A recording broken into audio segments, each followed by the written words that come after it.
시청자 여러분, 안녕하십니까. 3월 8일 월요일 JTBC 뉴스 아침엔 시작합니다. 1년 넘게 표류해온 한미 방위비 분담금 협상이 오늘 새벽 미국 워싱턴에서 타결됐습니다. 우리 외교부는 협정 체결을 위한 원칙적인 합의에 이르렀다며 양측이 내부 보고 절차를 마무리한 뒤 가서명을 추진할 예정이라고 밝혔습니다. 미 국무부도 의미 있는 징액이 포함됐다고 설명했지만 구체적인 합의 내용은 공개하지 않았습니다. 미국 언론은 새로운 합의가 2026년까지 유효할 것이라고 전했습니다. 백신을 맞은 국립중앙의료원 간호사 2명이 코로나 확진 판정을 받았는데 항체가 만들어지기 전에 감염이 된 것으로 보입니다. 백신 접종에 점차 속도가 붙고 있는 가운데 아스트라제네카를 맞을 대상을 늘릴지에 대한 논의가 이번 주에 이뤄질 예정으로 만 65세 이상에 대해서도 접종이 허용될 가능성이 높은 것으로 전해졌습니다. 오늘 0시 기준 국내 코로나19 신규 확진자는 휴일 검사 건수가 크게 줄면서 300명대 중후반에 이를 것으로 보입니다. 포근한 봄 날씨를 보인 지난 주말 도심 곳곳은 나들이 객들로 크게 붐볐습니다. 방역 당국은 마스크 쓰기와 거리 두기 준수 등 방역 수칙을 계속해서 지켜달라고 당부했습니다. LH 직원들의 신도시 투기 의혹에 대해 정부가 사과하면서 투기가 확인되면 무관용 조치를 취하겠다고 했지만 혐의를 입증하기 위해서는 강력한 수사가 필요하다는 주장이 나오고 있습니다. 정부 정책에 대한 신뢰가 떨어진 상황에서 하지만 정부는 주택 공급을 일정대로 추진하겠다는 입장입니다.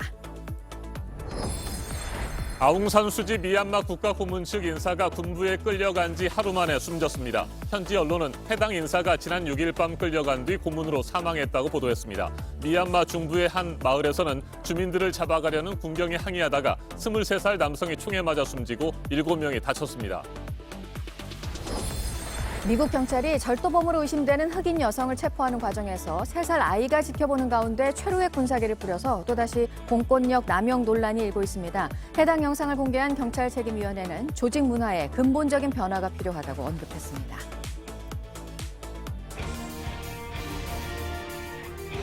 일 년 넘게 표류해온 한미 방위비 분담금 협상이 마침내 타결됐습니다. 한미 양국이 우리 시간으로 오늘 새벽 원칙적인 합의에 이르렀다고 밝혔습니다. 최근 사흘 동안 워싱턴에서 진행된 협상이 결실을 맺은 것으로 보입니다. 양측은 내부 보고 절차를 마무리하고 가서명을 추진하기로 했습니다. 네, 구체적인 인상률 같은 합의의 자세한 내용들은 아직 전해지지 않았는데요. 이번 합의가 2026년까지 지속될 거라는 미국 언론의 보도가 있었습니다. 현지 연결해서 이 소식부터 자세히 듣겠습니다. 네, 임종주 특파원, 당초 현지 시간 5일부터 이틀 일정으로 협상이 잡혀 있었는데 하루 연장이 되면서 타결 가능성이 거론됐습니다. 결국 타결이 됐군요. 네, 그렇습니다. 1년 만에 워싱턴에서 재개된 한미 방위비 협상은 오늘까지 말씀하신 것처럼 당초 일정을 하루 연장한 것입니다. 막판 접점을 시도한 양측은 원칙적 합의에 도달했습니다. 외교부는 내부 보고 절차를 마무리해 가서명을 추진할 예정이라고 밝혔습니다. 미 국무부도 합의 사실을 확인했습니다. 이에 따라 1년 넘게 표류해온 방위비 분담 협정 공백 상황이 풀리게 됐습니다. 네, 역시 가장 궁금한 것은 합의 내용인데 아직까지 한미 양국이 구체적인 내용을 공개하지는 않고 있는 것 같습니다. 네, 자세한 합의 내용은 아직 공개되지 않았습니다. 다만 월스트리트 저널은 한 외교관의 말을 인용해 새 협정이 2026년까지 지속될 것이라고 전했습니다. 한국의 분담금이 늘어날 것이라고도 했습니다. 이에 따라 분담금을 일정 부분 인상하는 선에서 5년가량 단연 계약하는 쪽으로 조율이 이루어졌을 가능성이 있습니다. 자, 그러니까 우리 정부의 분담금이 늘어나는 것은 명확한데 과연 얼마나 증가하게 될지 현재로서는 알 수가 없군요. 일단 말이죠. 지난해 3월 한미 양측이 잠정 합의를 했는데 트럼프 전 대통령이 거부했던 한국의 분담금 인상률은 13%였습니다. 그 정도 수준이 될까요? 네, 이번 협상에 앞서 CNN과 월스트리트 저널 등 미국 언론들이 13% 인상하는 선에서 단연 계약에 양측이 근접했다고 보도한 바 있습니다. 그러나 말씀드린 것처럼 구체적 수치는 한미 양측 모두 공개하지 않고 있습니다. 일각에선 이달 중순쯤으로 추진되는 미국 국무장관과 국방장관의 동시 방안에 맞춰 최종 합의 내용이 발표될 가능성도 거론되고 있습니다. 2019년 한국 측 분담금은 1조 389억 원이었습니다. 협정 지연으로 지난해 분담금은 2019년 수준으로 마련된 예산에서 주한미군 근로자 인건비만 우선 지급됐습니다. 지금까지 JTBC 임종주입니다. 화이자 백신을 맞은 국립중앙의료원 간호사 2명이 코로나19 확진 판정을 받았습니다. 이들이 백신을 접종한 것은 지난달 28일, 그로부터 엿새 후에 확진 판정이 나왔으니까 항체가 형성되기 전에 바이러스에 감염된 것으로 추정됩니다. 한편 요양병원과 시설에서 생활하거나 일하는 만 65세 이상 노인에 대한 아스트라제네카 백신 접종은 이달 말부터 허용될 것으로 보입니다. 신진 기자가 보도합니다. 국립중앙의료원은 화이자 백신 1차 접종을 맞은 간호사 2명이 양성 판정을 받았다고 밝혔습니다. 해당 간호사들은 코로나19 경증 환자 수용 병동 근무자로 지난달 28일 화이자 백신을 맞았습니다. 먼저 지난 5일 발열 증상을 보고한 간호사 A씨가 6일에 확진 판정을 받았고 이후 같은 병동에서 근무하던 40여 명을 전수조사한 결과 다른 간호사 B씨가 추가로 감염이 확인됐습니다. 이들은 지난 1일 함께 야간 근무를 한 것으로 알려졌습니다.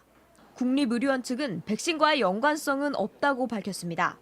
백신 접종 후 항체 형성까지 보름 이상 걸리기 때문에 백신을 맞는 과정에서도 코로나19에 노출되면 감염될 수밖에 없다는 겁니다.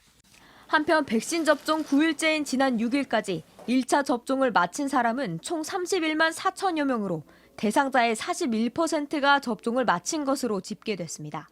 특히 요양병원의 경우 대상자 접종률이 81%에 달하는 등 접종에 속도가 붙고 있는 것으로 파악됩니다.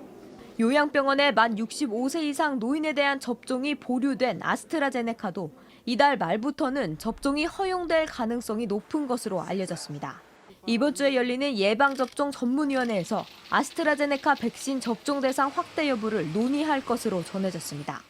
당초 고령층 접종을 제한했던 프랑스와 독일 등 유럽 국가들도 접종을 허용하는 방향으로 입장을 바꾸고 있습니다. JTBC 신진입니다. 오늘 0시 기준 국내 코로나19 신규 확진자는 300명대 중반이나 후반에 이를 것으로 전망됩니다. 어젯밤 9시까지 315명이 새롭게 확진 판정을 받았습니다. 전날 같은 시간대와 비교하면 64명이 적습니다. 이틀 연속 400명대에 머물다가 조금 줄어든 것으로 보이지만 수도권을 중심으로 확산세가 좀처럼 꺾이지 않고 있습니다. 더욱이 포근한 봄바람이 불면서 나들이 객이 늘고 있는 것도 걱정입니다. 휴일인 어제 도심 곳곳은 시민들로 크게 붐볐습니다. 조소희 기자입니다. 맛집 옆에 줄이 길게 늘어서 있습니다. 거의 1시간 좀 넘은 것 같아요. 날씨도 좋고 망원동에 유명한 집이라고 해서. 공원엔 가족과 연인, 반려동물과 함께 나온 시민들로 가득합니다. 노점상도 간만에 활기가 돕니다. 한강에도 봄을 느끼러 나온 사람들이 모였습니다. 간식거리가 양손에 한가득, 돗자리 위엔 치맥도 보입니다. 오랜만에 나들이를 사진에도 담아봅니다. 지난주 문을 연 서울의 한 백화점. 개장 이후 하루 10만 명에 달하는 사람들이 오가며 방역 수칙이 지켜지지 않는다는 지적이 이어지자 이번 주부턴 차량 이부제와 예약 번호제를 도입했습니다. 그러나 여전히 길게 늘어선 줄. 한 매장에선 대기 인원이 368명이란 통지도 받았습니다. 2시간을 기다려야 들어갈 수 있는 겁니다. 방역당국은 3월 첫 주말 시민들의 이동량이 크게 늘었다고 밝혔습니다. 확진자가 감소하지 않고 있고 아이들이 다시 학교에 가고 있는 만큼 재유행을 막기 위해 국민들이 방역 수칙을 꼭 지켜달라고 호소했습니다. JTBC 조소희입니다. 한국토지주택공사 LH 직원들의 신도시 땅 투기 의혹과 관련해 홍남기 경제부총리와 변창흠 국토교통부 장관 등이 어제 고개를 숙이고 사죄했습니다. 홍 부총리는 가장 공정하고 스스로에게 엄정해야 할 공공기관에서 불미스러운 일이 발생해 참담한 심정이라고 말했습니다. 재발 방지 대책을 만들고 투기 이익도 환수하겠다고 밝혔습니다. 강현석 기자가 보도합니다. 홍남기 부총리는 사과로 말문을 열었습니다. 경제를 책임지고 공공기관 관리까지 종합하는 책임 장관으로서 국민들께 깊은 마음으로 송구하다는 말씀을 올립니다. 이번 사태를 매우 엄중하게 받아들인다며 LH 직원들의 일탈 책임은 매우 무거운 것이라고 잘라 말했습니다. 그러면서 3가지 약속을 제시했습니다. 합동조사 결과 투기가 확인되면 무관용 아래 수사 의뢰 등 조치를 취하고 관련 부처기관 직원의 토지 거래를 제한하고 어쩔 수 없는 경우라도 신고하게 만들겠다는 겁니다. 끝으로 부당이익도 반드시 환수하겠다고 했습니다. 부당하게 얻은 이득은 반드시 환수되도록 하여 다시는 그와 같은 시도가 발붙이지 못하도록 하겠습니다. 특히 이달 중 이사 공급 대책 후보지를 공개하는 등 기존 주택 공급 대책도 원래 예정대로 계속 추진하겠다고 말했습니다. JTBC 강현석입니다. 앞서 전해드린 것처럼 정부는 LH 직원들이 투기로 벌어들인 돈이 있다면 그 이상을 환수하겠다고 밝혔습니다. 하지만 현행법상 쉽지 않다는 것이 문제입니다. 국무총리실 주도의 정부 합동조사만으로는 혐의를 입증하는 것조차 어렵다는 목소리도 나옵니다. 참여연대와 민변은 수사기관의 강제수사와 감사원 감사가 함께 진행돼야 한다고 지적했습니다. 유효환 기자입니다. 현행법상 LH 직원을 처벌할 근거가 될 수 있는 법은 3개입니다. 공직자윤리법, 부패방지법, 공공주택특별법입니다.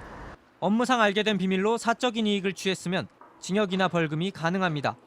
하지만 벌금은 최대 7천만 원, 수억 원, 수십억 원대의 시세 차익은 환수하기 어렵습니다. 부패방지법에 몰수와 추징 조항이 있지만 형사처벌이 확정돼야 가능합니다. 부패방지법상 몰수 추징이 되려면 형사처벌이 돼야 돼요. 추상적이고 좀 모호한 면이 있다라고 말씀드리는 이유가 어떻게 그렇게 해서 처리할 건지에 대해서 더 명확히 밝혀야 된다는 입장입니다. 하지만 혐의 확인도 쉽지 않습니다.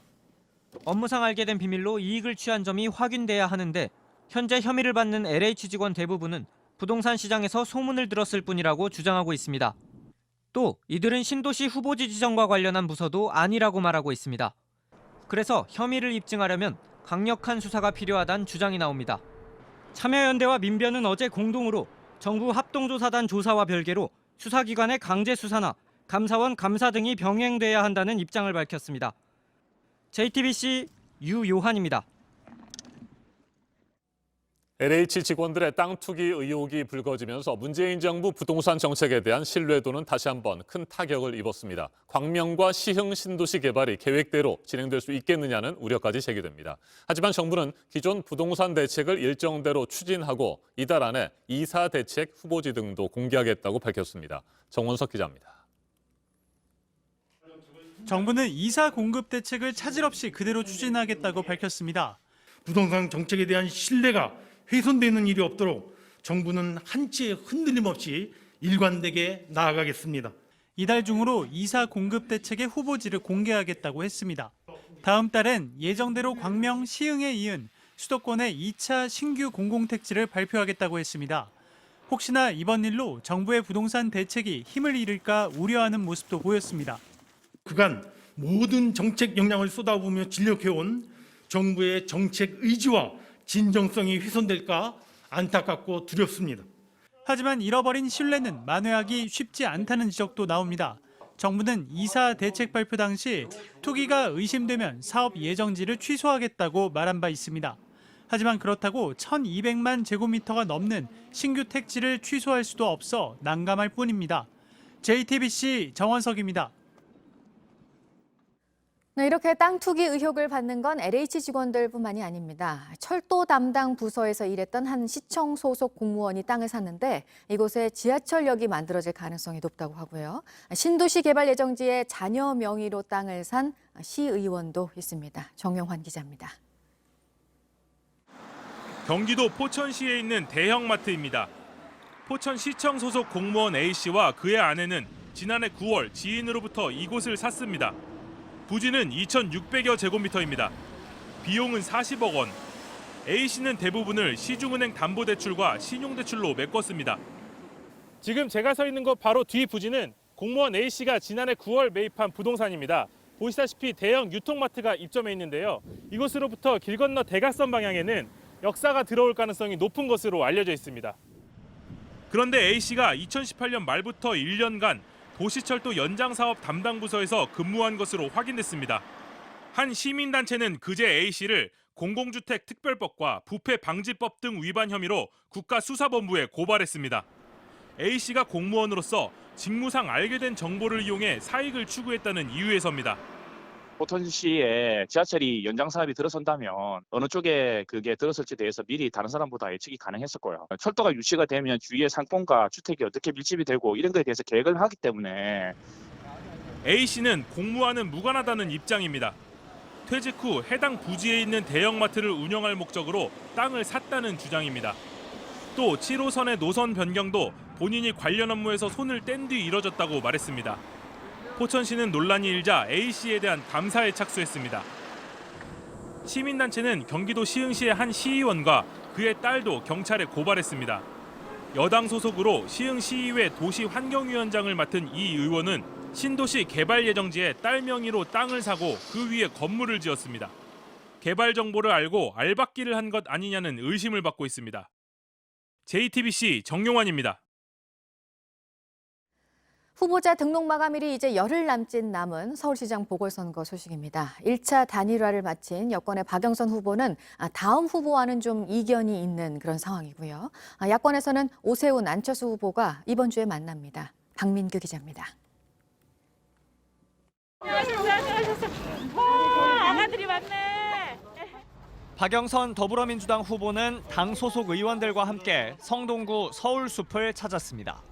지역 산업 발전을 약속했습니다. 성수동의 ICT 기반 사회적 기업의 클러스터를 조정을 해서 서울시가 적극 지원을 하도록 하겠습니다. 오세훈 국민의힘 후보는 여의도 국회 앞으로 갔습니다. 청년들이 만든 정책 제안집을 받아들었습니다.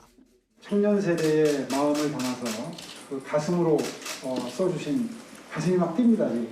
과연 어떤 내용이 들어있을까? 안철수 국민의당 후보는 노후 주거단지로 향했습니다. 오래된 아파트의 지하실까지 들여다보고 여기서 사는구나. 다 부식이 됐네요. 이게 난방 배관인데요.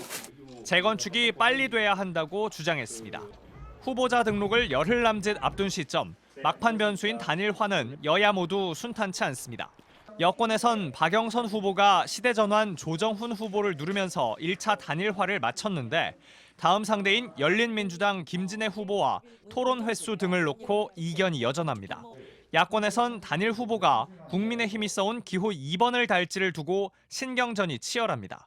오세훈, 안철수 두 후보는 이번 주에 직접 만나서 논의에 속도를 내겠다는 입장입니다. JTBC 박민규입니다. 미얀마에서는 쿠데타를 거부하는 시위를 향한 군부의 압박 수위가 더 높아지고 있습니다. 밤새 거리에서 총을 쏘면서 시민들을 위협하고 아웅산 수지 국가고문 측의 인사들을 잡아들이고 있는데요. 군경에 끌려가서 사망한 한 아웅산 수지 고문 측 인사에 대해서는 고문 때문에 숨진 거라는 의혹이 일고 있습니다. 강버들 기자가 보도합니다. 시위대도 철수한 늦은 밤, 군경 10여 명이 몰려다니며 골목을 향해 총을 쏩니다. 총격에 건물 외벽이 번쩍이고 군경이 든 손전등 불빛이 어두운 거리를 비춥니다. 실타는 집 안까지도 날아들었습니다. 미얀마 사람들은 밤에도 편히 잠들 수 없었습니다. 중부 마게의 한 마을에서는 사람들을 잡아가려는 군경에 항의하다 23살 남성이 총에 맞아 숨지고 7명이 다쳤습니다. 내일 미얀마 노조 연합이 총파업을 예고한 가운데 고조되는 반쿠데타 움직임을 억누르기 위해 군부가 공포 분위기를 조성하고 있는 겁니다. 무단 침입한 군경에 의해 아웅산 수지 국가고문 측 인사들이 잇따라 체포되기도 했습니다. 토요일 밤 끌려간 민주주의 민족동맹 소속 킨 마웅랏은 일요일 시신으로 돌아왔습니다.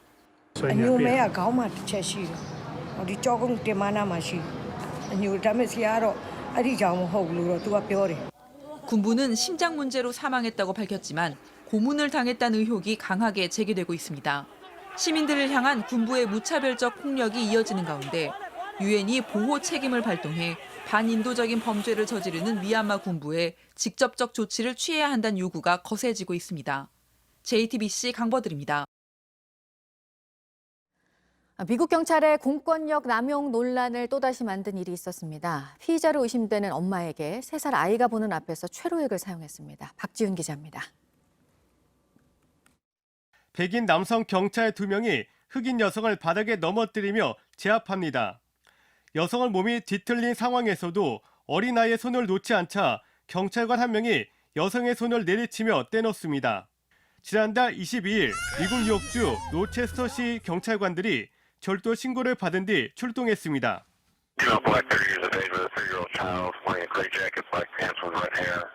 여성은 절도 혐의를 부인합니다. 하지만 경찰이 보내주지 않고 기다리라고 하자 여성은 달아나기 시작했고 결국 다시 붙잡힙니다. 경찰을 저항하는 여성에게 체류액을 뿌리며 제압했습니다.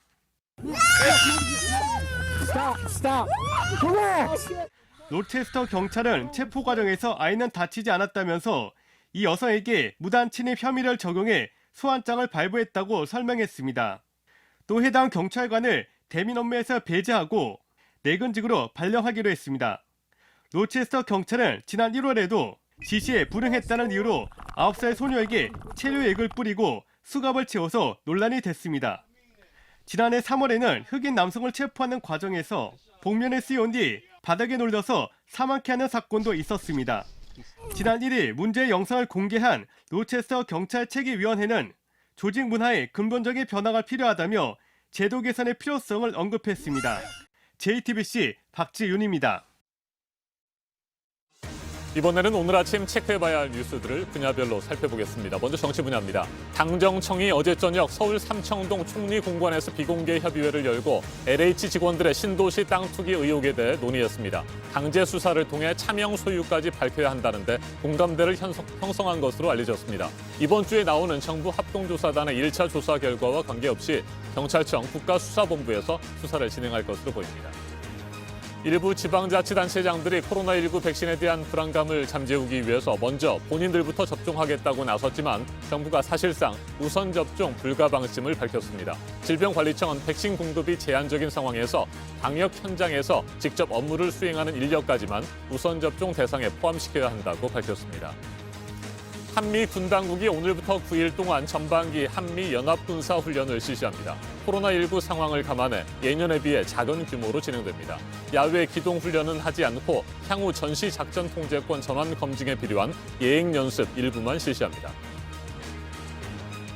4차 재난지원금을 지급하기 위한 추경안을 두고 국회가 관련 상임위원회에서 오늘부터 심사에 들어갈 예정인데요. 여야의 신경전이 치열합니다. 민주당은 늦어도 22일 본회의에서는 처리하려는 계획이지만 국민의힘은 다른 일정을 제시하고 있고 추경안에 대해 꼼꼼하게 검증을 하겠다는 입장이어서 통과까지 난항이 예상됩니다. 우리나라가 가지고 있는 세계 수출 시장 1위 품목이 2019년 기준으로 69개로 세계 순위는 11위였는데요. 역대 가장 높은 순위입니다. 전년보다 1위를 한 품목이 7개 많아졌습니다. 새로 1위로 진입한 16개 품목은 반도체를 이용한 데이터 저장 장치인 SSD를 포함해서 전자기기류였습니다. 일부 직원들의 신도시 투기 의혹으로 비난이 쏟아지고 있는 LH죠. 지난해 이곳에 지급된 임원 성과급이 공기업 가운데 가장 많다고 하는데요. 7명의 임원들에게 5억 4천만 원에 가까운 성과급이 지급된 것으로 파악됐습니다. 국내 공기업 임원들은 지난해 1인당 5,400만 원가량의 성과급을 받았습니다.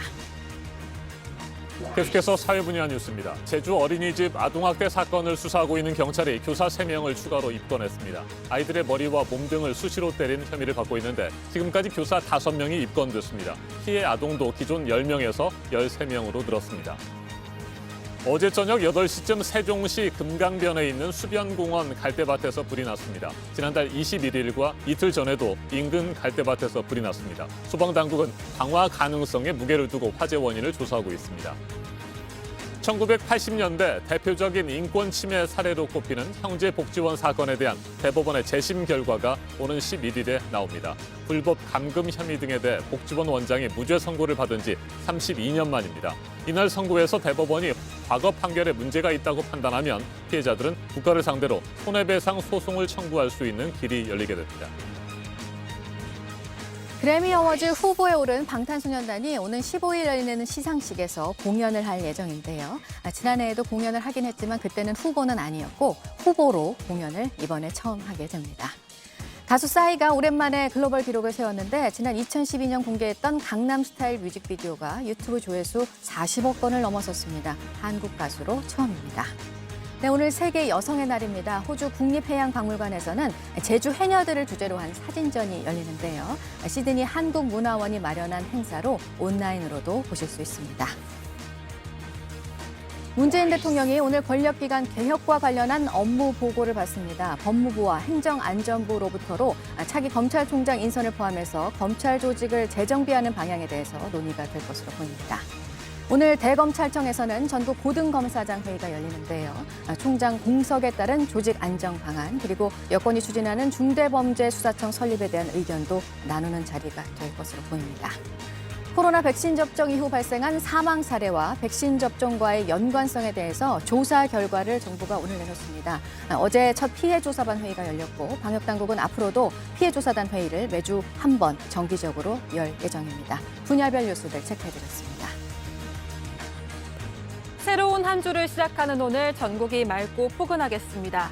아침 기온은 어제보다 조금 낮지만 낮 기온은 최대 5도가량 오르겠습니다. 포근한 날씨 속에 대기가 정체되면서 대기가 탁한 곳이 있습니다. 수도권과 충청도, 전북에서 미세먼지 농도가 오전과 밤 한때 나쁨 수준까지 올라가겠습니다. 이번 주 내내 아침엔 쌀쌀하고 낮 기온은 크게 오르면서 일교차가 크겠습니다. 모레 수요일에는 남부지방과 함께 서울을 비롯한 중부지방의 낮 기온도 15도를 웃돌겠습니다. 현재 기온은 서울과 대전 2도, 광주 5도, 부산 4도로 어제보다 2, 3도가량 낮습니다. 낮 최고 기온은 서울 13도, 대전 15도, 전주와 대구 14도로 어제보다 2도에서 5도가량 높겠습니다.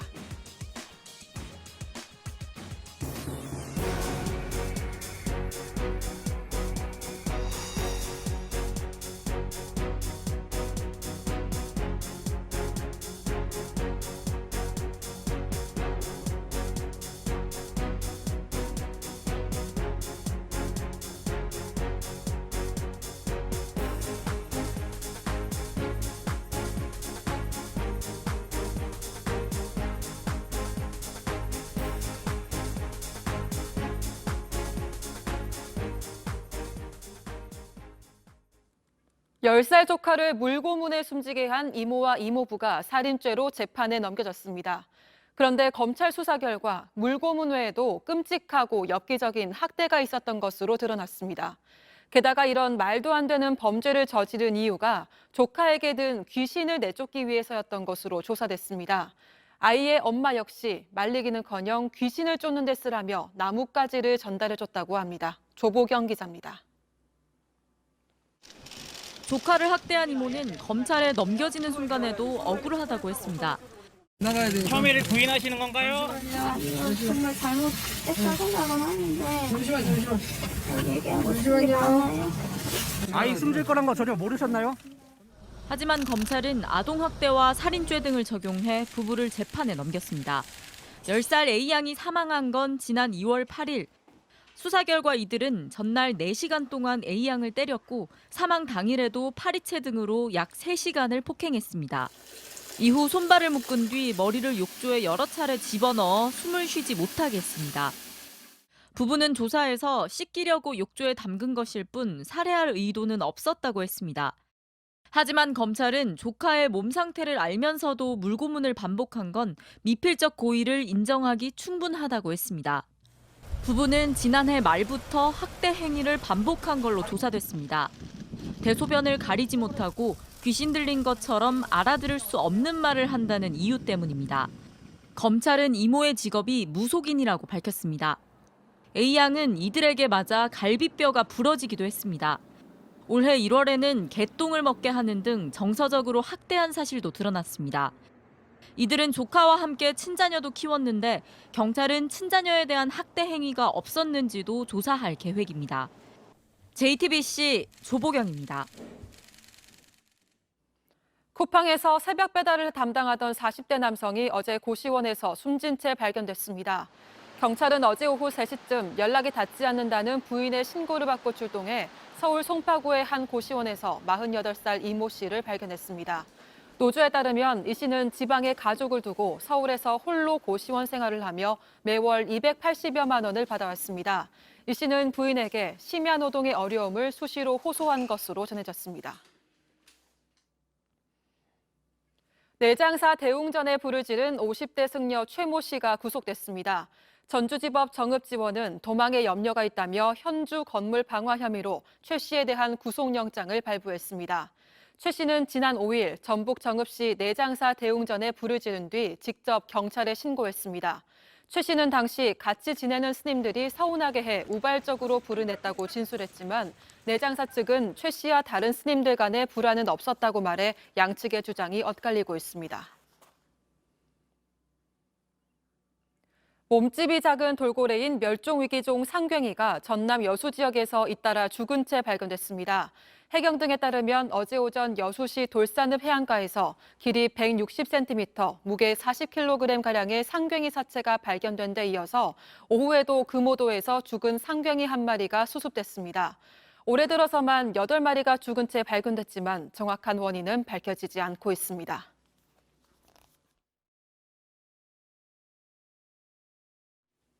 아침엔 세계 시간입니다. 프란치스코 교황이 3박 4일 일정으로 이라크를 방문한 뒤 오늘 로마로 돌아옵니다. 교황이 이라크 땅을 밟은 것은 2000년 가톨릭 역사상 처음입니다. 지난 5일 이라크 바그다드 공항에 도착한 프란치스코 교황. 이라크 총리가 전용기 앞까지 나와서 맞이합니다. 교황을 태운 차량은 삼엄한 호의 속에 이라크 국민들의 환영을 받으면서 대통령궁으로 이동했습니다. 교황은 첫 번째 메시지로 오랜 기간 전쟁을 겪은 중동을 위로하고 이라크 내에 있는 기독교인들을 포용해달라고 요청했습니다. 직접 들어보시겠습니다. Vengo come pellegrino di pace, in nome di Cristo, principe della pace. Quanto abbiamo pregato in questi anni per la pace in Iraq. 교황은 이라크 남부 도시 나자프로 이동해 시아파 최고 지도자인 아야톨라 알리 알시스타니를 만나는 파격 행보도 선보였습니다. 가톨릭교회 교황과 이슬람 시아파 최고 성직자가 만난 것은 사상 처음 있는 일로 이라크 전역에 생중계됐습니다. 교황은 기독교와 이슬람교의 공통 조상인 아브라함의 고향으로 알려진 우르 지역도 방문했습니다.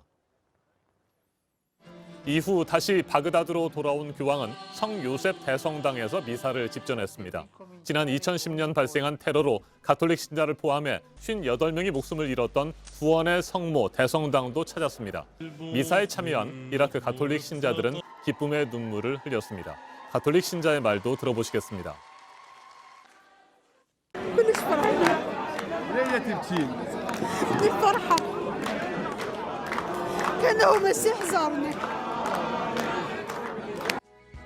지난 7일 교황은 이슬람 극단주의 무장단체 IS와의 주요 전쟁터였던 이라크 북부 도시 모술도 직접 찾았습니다.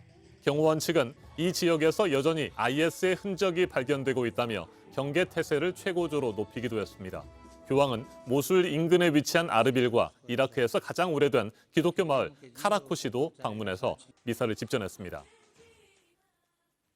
가톨릭 역사상 처음으로 교황이 이라크를 방문했습니다. 이번 방문이 갖는 의미와 영향력, 이슬람 전문가와 좀 더 자세하게 짚어보겠습니다. 성공회대 이슬람 문화연구소장을 맡고 있는 이희수 교수 전화로 연결됐습니다. 교수님 안녕하십니까? 네, 안녕하세요. 네, 교황 방문 이틀 전에도 이라크 미군 기지에 로켓 공격이 이루어졌고요. 안전에 대한 불안감이 매우 큰 상황이었는데 프란치스코 교황 방문을 강행했습니다. 위험을 무릅쓰고 이라크를 찾은 이유는 뭘까요?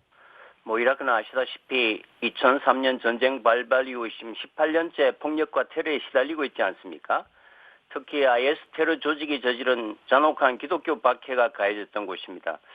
따라서 이번 교황 방문은 위축되고 고통받는 이라크 내 소수 기독교인들에게 희망과 위로를 전하는 것이 가장 큰 목적이었던 것 같고요. 나아가서 이라크 정치 지도자나 또 종교 지도자 또 더 크게는 이라크 전체 국민에게 평화와 화해를 호소하고자 하는 목적이었다고 봅니다. 무엇보다도 이 코로나 팬데믹과 이 테러 위협 속에서 결행된 교황의 방문에 이제 이라크 국민들은 물론 종파를 떠나서 아랍 이슬람 세계 전체가 깊은 감명을 받은 것 같습니다.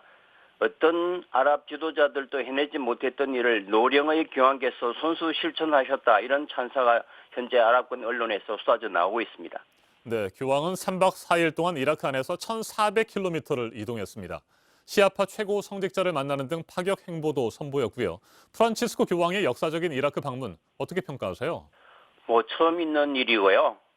지금 기독교와 이슬람 또 이라크와 미국 서구와 갈등하고 있는 상태에서 어떤 화해와 관용의 메시지를 줄 수 있는 전환기로 평가되고 있고요.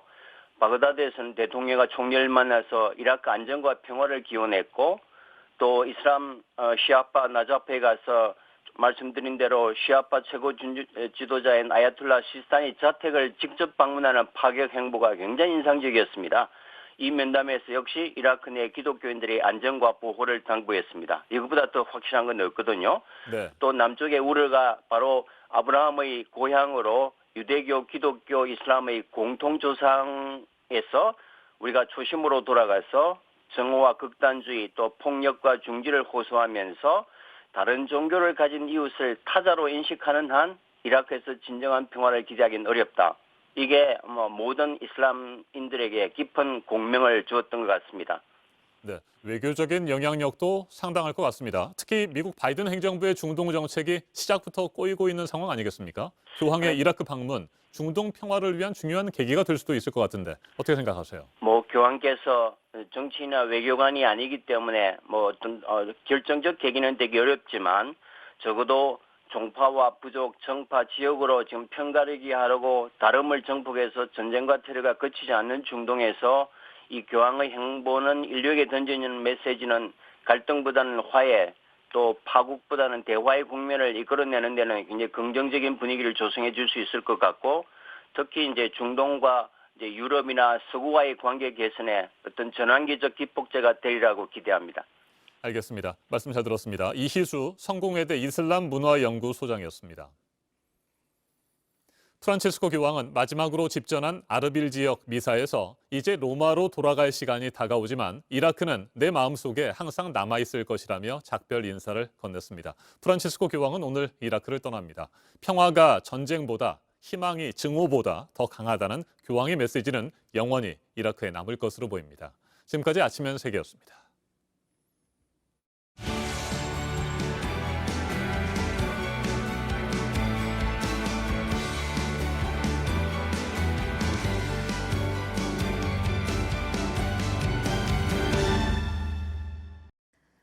코로나 여파로 문을 닫는 업체들이 생기면서 피해를 보는 소비자들도 늘고 있습니다. 회원들에게 환불을 해주지 않고 있는 전국에 9개 지점을 둔 필라테스 센터도 있는데 직원들도 임금을 못 받고 있는 상황입니다. 서준석 기자입니다. A씨는 지난해 5월 수원의 한 필라테스 센터에 회원 등록을 했습니다. 100번 수업을 받는 데에 90만 원, 비교적 저렴한 가격이었습니다. 지금 계약을 하셔야 된다. 나중에 코로나가 되면 저희는 100% 환불을 해주겠다. 이런 조건을 계약서상에 명시를 해주셨어요. 코로나 상황이 악화돼 환불을 요청했지만 연락은 잘 닿지 않았습니다. 갑자기 센터 명의를 바꾼다는 문자가 오더라고요. 그때부터 이상하다 생각했죠. 센터가 팔렸다는 사실은 직원들도 몰랐습니다. 서너 달치 임금을 받지 못한 상태였습니다. 저희들 몰래 넘기려고 하는 그 장면을 제가 목격을 한 거죠. 저한테 넌 아직까지 눈치가 그렇게 없니? 한 번만 여기 너 들어오면 경찰에 신고할 거야. 해당 필라테스 센터는 전국에 9개 지점을 가지고 있습니다. 취재진이 파악한 피해자만 20여 명, 한국소비자보호원에 접수된 피해 건수만 25건입니다. 하지만 민 씨는 그 상황에서도 고급 외제차 차량을 타고 다녔습니다. 민 씨는 인수업체가 채무도 함께 받아주기로 했다고 주장합니다. 하지만 계약 상대방은 JTBC와의 통화에서 사실 무근이라고 했습니다. 민 씨는 외제차는 리스 계약이라며 돈이 생기는 대로 조금씩 갚고 있다고 했습니다. JTBC 서준석입니다. 서울 한가운데에 있는 쪽방촌을 정부가 재개발하겠다고 하면서 세입자와 집주인의 입장이 엇갈리고 있습니다. 대부분 투자자인 집주인들은 시세보다 보상이 덜하다면서 반발하고 있습니다. 여도현 기자입니다. 성인 한 명이 간신히 지나가는 좁은 복도에 방이 빼곡하게 있습니다. 방 안은 한 평이 겨우 넘는 크기. 동자동 쪽방촌은 1000여 명이 넘는 사람들이 모여 삽니다. 서울 내 최대 규모입니다. 담장 옆 좁은 골목 같지만 여기도 사람이 살고 있습니다. 나무로 된 창문 안을 열어보면 이렇게 방을 확인할 수가 있습니다. 이제 이쪽으로 조심해서 넘어와 보면요. 통로가 이렇게 좁은데도 양옆으로 다닥다닥 방이 붙어 있습니다. 천장을 보겠습니다. 이렇게 합판으로 천장을 메운 모습을 볼 수가 있는데 거주자들이 직접 설치한 거라고 합니다. 천장을 따라서 계속 와보시면 이렇게 전선이 널브러져 있는 모습을 볼 수가 있습니다. 이쪽에 보시면 창문이 없는 공간이 있는데 이건 역시 방입니다. 수리도 세입자들이 직접 해야 합니다. 하지만 임대료는 싸지 않습니다. 이게 그럼 몇 평인 거예요? 이게 한 평도 안 돼요. 얼마예요, 여기가? 네, 25만 원입니다. 서울의 비싼 아파트들의 평당 임대료인 18만 원보다 오히려 더 비쌉니다. 비싼 임대료에도 울며 겨자 먹기로 쪽방촌에 사는 건 보증금이 없기 때문입니다. 그래서 세입자들은 정부의 공공주택 개발을 반깁니다. 아니 좋죠. 이렇게 낡은 데서 살다가 그러니까 끝까지 이걸 개발해서 우리 일단 조그만 방이라도. 정부는 세입자에게 3만 원대의 임대료를 약속했습니다. 집주인 대부분은 투자자입니다. 집주인은 본주인인데 한 번도 보지를 안 했어요. 네, 외국에 있어요. 하지만 집주인들은 정반대입니다. 일단 보상입니다. 공시지가를 기준으로 보상하면 시세보다 보상이 훨씬 낮아진다는 주장입니다. 받아들일 수가 없지. 어떻게 시가를 적용을 해요. 특히 집주인들이 별도로 재개발을 추진하고 있었는데 정부가 협의도 없이 기습 발표했다고 주장합니다. 강제로 주민동의 한 번도 없이 무조건 갑자기 기습으로 발표해가지고 그것도 시가로. 정부 계획은 2026년까지 세입자 이주를 완료하고 2030년부터는 민간 분양 택지 개발에 나선다는 방침입니다. 하지만 집주인들의 반발로 난항이 예상됩니다. JTBC 요도현입니다.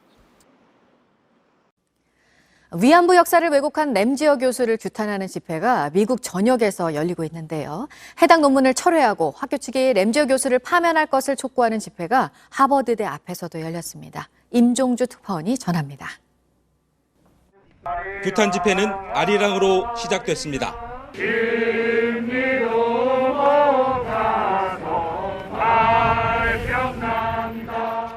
논문 철회와 위안부 피해자에 대한 사과 요구가 이어졌습니다.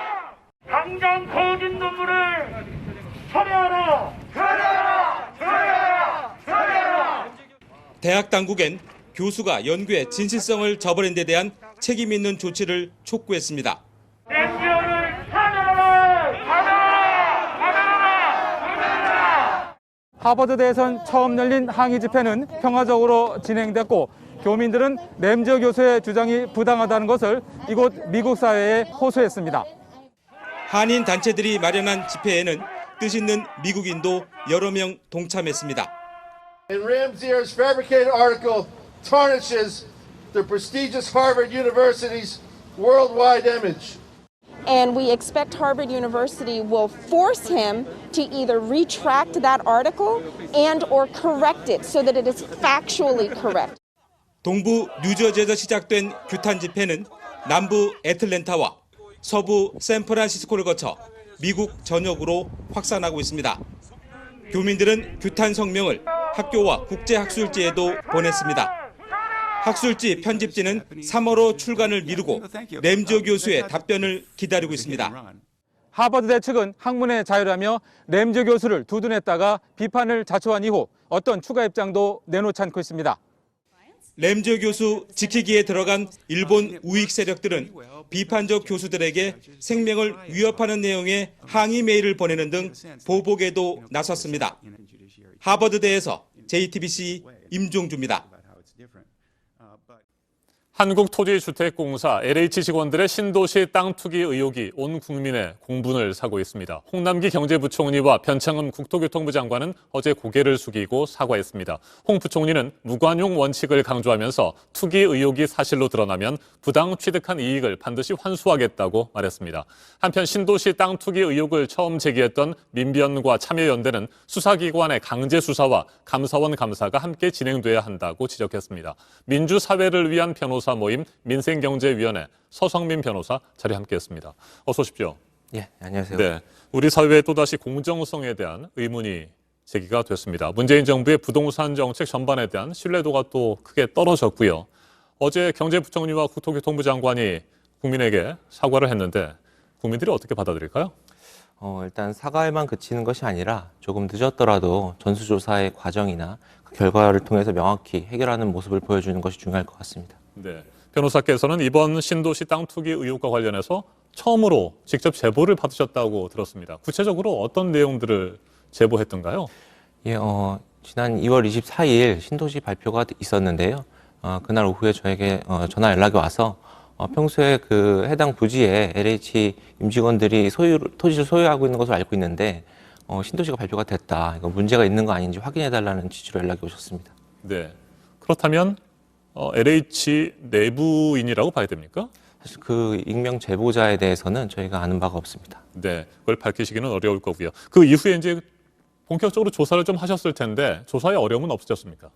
사실 이제 해당 필지의 등기부 등본이나 토지 대장을 발급받아서 LH 그 홈페이지 직원 명단과 좀 대조를 해보면서 계속해서 이제 좀 부작위로 지정한 필지에서 임직원들 명단이 나오는 것을 보고 그렇게 파악하게 됐습니다. 네. 구체적인 의혹들이 뭐 매일매일 쏟아져 나오고 있는데 어떻습니까? 실제로 조사를 해보니까요. 정말 광범위하게 이런 불법 부동산 취득이라든지 이런 문제들이 발견이 되고 있는 상황입니까? 사실 저희가 이제 기자회견을 하고 공익감사 청구를 했을 때에 해당 필지는 10필지였습니다. 그 이후로 오늘 아침에도 이제 보도가 된 걸로 알고 있는데요. 저희가 문제를 제기한 필지 이외에도 계속해서 LH 임직원들이 소유한 것으로 추정되는 토지들이 계속 밝혀지고 있다고 보여지고 있습니다. 네. 앞으로 2차 폭로도 준비하고 있다고 들었습니다. 계속해서 제보가 들어오고 있는 상황입니까? 예, 저희가 지금 2차 폭로나 어떤 추가 기자회견할 예정은 없고요. 저희가 많이 주시는 제보들을 취합 정리하는 단계입니다. 추후 이런 제보들을 어떻게 처리할지에 대해서는 앞으로 논의할 예정입니다. 네. 어제 홍 부총리가 무관용 원칙을 강조했습니다. 투기 의혹이 사실로 드러나면 취득한 이익, 부당 취득이 되겠죠. 그런 이득을 반드시 환수하겠다고 밝혔는데 이게 현실적으로 가능합니까? 예, 현실적으로 지금 전수조사 결과 통해서 네. 만약에 이제 업무상 취득한 비밀을 이용한 범죄라면 이제 부패방지법상 형사처벌뿐만 아니라 몰수 추징이 가능합니다. 그렇지 않더라도 앞으로는 입법 보완을 통해서도 이러한 문제점들이 해결하기를 기대하고 있습니다. 네. 형사처벌이 확정돼야 부당 이득을 환수할 수 있게 되는 건 아닙니까? 현행법상으로. 예, 현행법상으로 그렇습니다. 네. 다양한 대책들을 또 발표를 했습니다. 반드시 부동산 거래를 할 경우에 신고를 하고 할 수 있도록 하는 그런 조치들도 시행하겠다고 했는데 이건 어느 정도나 현실적으로 도움이 된다고 보세요? 예, 앞으로는 이제 꼭 필요한 조치라고 보고요. 앞으로는 이제 부동산 거래 및 신고에 있어서 그 투기 검증 제도를 도입할 필요성이 있을 것입니다. 네. 그런데 국무총리실 주도로 정부가 합동조사를 벌이고 있는 것에 대한 여러 가지 회의론들이 좀 나오고 있습니다. 이게 과연 제대로 조사가 이루어질 것이냐라고 하는 부분이고 그래서 민변과 참여연대에서는 감사원 감사 그리고 강제적인 수사가 동시 진행돼야 된다라고 하는 입장을 밝히신 것 같습니다. 현재 지금 진행되고 있는 조사의 결과는 크게 기대할 수 없다 이렇게 보시는 겁니까? 아니, 어떤 기대할 수 없거나 좀 허점이 있어서라기보다는 국민들이 정부 차원에서 축소 소극 조사가 이루어질 수 있지 않냐는 의구심을 갖고 있는 만큼 이런 국민적인 불신을 해소하기도 하고 어떤 전수조사에 대한 신뢰를 높이기 위해서 독립된 수사기관이나 감사원의 감사가 병행되어야 되는 취지입니다. 네. LH는 물론이고 국토교통부 그리고 청와대 직원들까지도 전수조사 대상에 포함이 됐습니다. 그 전수 대상에 포함된 직원들의 가족들, 직계 좀비소까지 다 합하면 한 10만 명 정도가 될 것이다. 이런 얘기들도 나오고 있는데 이번 주 안에 1차 조사 결과가 나온다고 합니다. 과연 이 짧은 기간에 그런 조사들이 제대로 이루어질 수 있을 것이냐 이런 회의론이 많은데 이건 어떻게 생각하십니까? 예, 아무래도 정부 차원에서 조사하는 것이 일단 수사기관이나 감사원보다는 그 부동산 거래를 입증하거나 검증하는 시스템을 더 잘 갖추고 있을 수 있다는 생각은 들고요. 앞으로 전수조사 결과, 그 과정이나 결과에 대해서 정부가 발표하는 것을 통해서 분석을 한 다음에 추가적인 좀 입장을 발표할 예정입니다. 네. 그런데 전수조사를 하려면 이 당사자들에게 개인정보 수집, 이용에 대한 동의를 받아야 되잖아요. 그렇습니다. 직원들의 경우에는 수집 이용에 대한 동의를 써주는 것이 비교적 용이하겠지만 그 가족들까지 과연 그 동의서를 다 받을 수 있을 것이냐라는 부분도 우려가 되는데 이건 어떻게 생각하십니까? 그래서 강제적으로 그런 부분이 어려울 수가 있어서 이제 경찰 수사를 통해서 또 의혹이 있는 부분들에 대한 조사가 가능할 것이라고 판단하고 있습니다. 네. 광명과 시흥뿐만이 아니고요. 3기 신도시 전반에 대해서 전체적으로 조사가 진행이 되는데 광명과 시흥 이외 지역에서도 LH 직원들이라든지 공공기관 직원들이 뭐 땅 투기를 했다라고 하는 의혹들 뭐 제보 받은 것이 있으십니까? 저희가 아직은 이제 좀 포괄적이고 추상적으로 제보를 받고 있어서요. 이것에 대한 어떤 구체적으로 어느 정도인지는 추가적인 저희가 검증, 확인 작업을 해야 될 것 같습니다. 네. 이번에 뭐 다양한 땅 투기 의혹들이 불거지고 있습니다만 과연 3기 신도시뿐이었겠느냐? 또 뭐 1기, 2기 때에도 뭐 여러 차례 조사가 이루어지긴 했습니다만 그 이후에도 계속해서 반복되는 것들인데 이런 땅 투기를 막기 위해서는 구체적으로 어떤 대책들이 필요하다고 생각하세요? 일단은 앞으로 이제 미공개 정보를 이용해서 이런 투기 행위를 하는 것을 근절하기 위해서 공공주택특별법의 개정의 필요성이 있고요.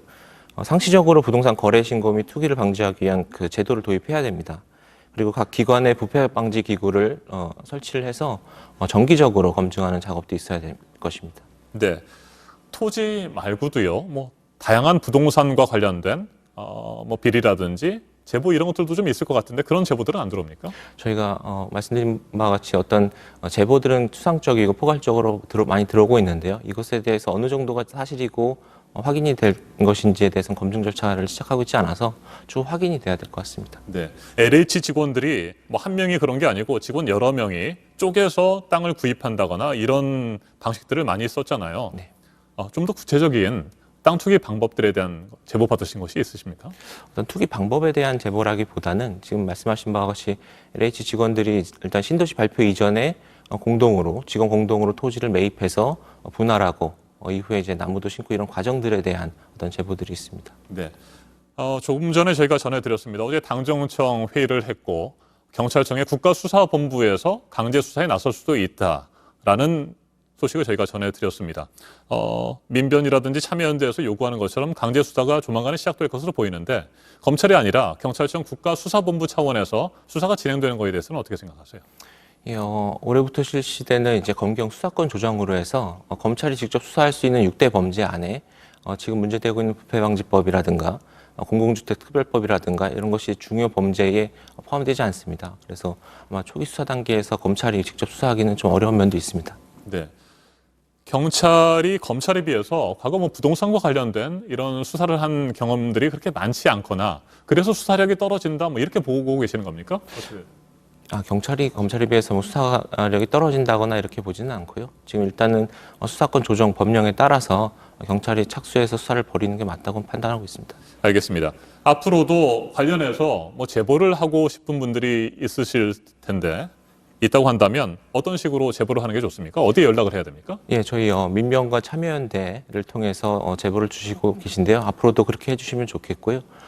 되도록이면 이제 이메일을 통해서 어떤 구체적인 자료나 이런 것들을 좀 설명을 해주시면서 정리해 주시면 저희가 확인하고 검증하는 작업을 할 수 있을 것 같습니다. 알겠습니다. 국무총리실 주도로 진행되고 있는 정부 합동조사의 1차 결과가 이번 주에 나오니까요. 일단 그 결과를 지켜봐야 되는 거고 만약에 그 결과가 좀 미흡하다고 한다면 구체적으로 또 어떤 일들을 하실 계획이십니까? 예, 일단 정부 차원에서 전수조사하는 결과를 좀 지켜보고 그것에 대해서 저희가 파악한 제보나 이런 걸 미쳐봤을 때 좀 문제 제기할 수 있는 부분이 있다면 저희가 공식적으로 입장을 표명하겠습니다. 알겠습니다. 오늘 여기까지 듣도록 하겠습니다. 1차 조사 결과를 좀 지켜보죠. 예. 민주사회를 위한 변호사 모임 민생경제위원회 서성민 변호사였습니다. 말씀 잘 들었습니다. 네, 맞습니다. 월요일인 오늘 전국이 맑고 포근하겠습니다. 다만 아침에는 안개가 끼는 곳이 많겠고 수도권을 비롯한 서쪽 지방에서는 오전과 밤한때 미세먼지 농도가 나쁨 수준까지 올라가겠습니다. 낮 기온은 서울과 부산 13도로 어제보다 2도에서 5도가량 높겠습니다. 이번 주 내내 포근한 날씨가 이어지겠고 목요일과 금요일에는 남부지방에 비가 오겠습니다.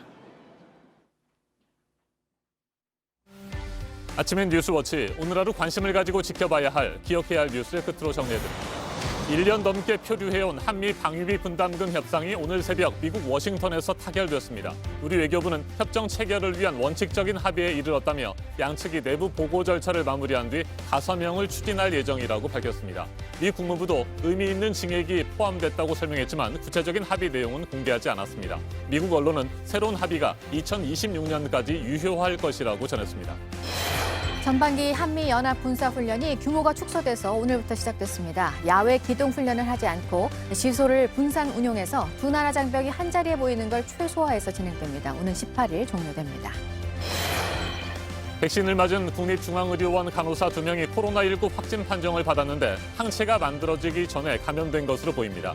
백신 접종에 점차 속도가 붙고 있는 가운데 아스트라제네카 백신을 맞을 대상을 늘릴지에 대한 논의가 이번 주에 이뤄질 예정으로 만 65세 이상에 대해서도 접종이 허용될 가능성이 높은 것으로 전해졌습니다. 코로나 백신을 맞은 이후 사망한 사례에 대해서 백신 접종과의 인과성이 있는지 정부가 오늘 조사 결과를 내놓습니다. 휴일 등의 영향으로 오늘 발표될 신규 확진자 수는 300명대 중반 정도로 예상이 되는데 봄철을 맞아서 이동이 늘고 있는 게 위험 변수가 되고 있습니다. 오늘 전해드릴 소식은 여기까지입니다. 이상으로 JTBC 뉴스 아침엔 월요일 순서 모두 마치겠습니다. 건강한 하루 보내시기 바랍니다. 고맙습니다.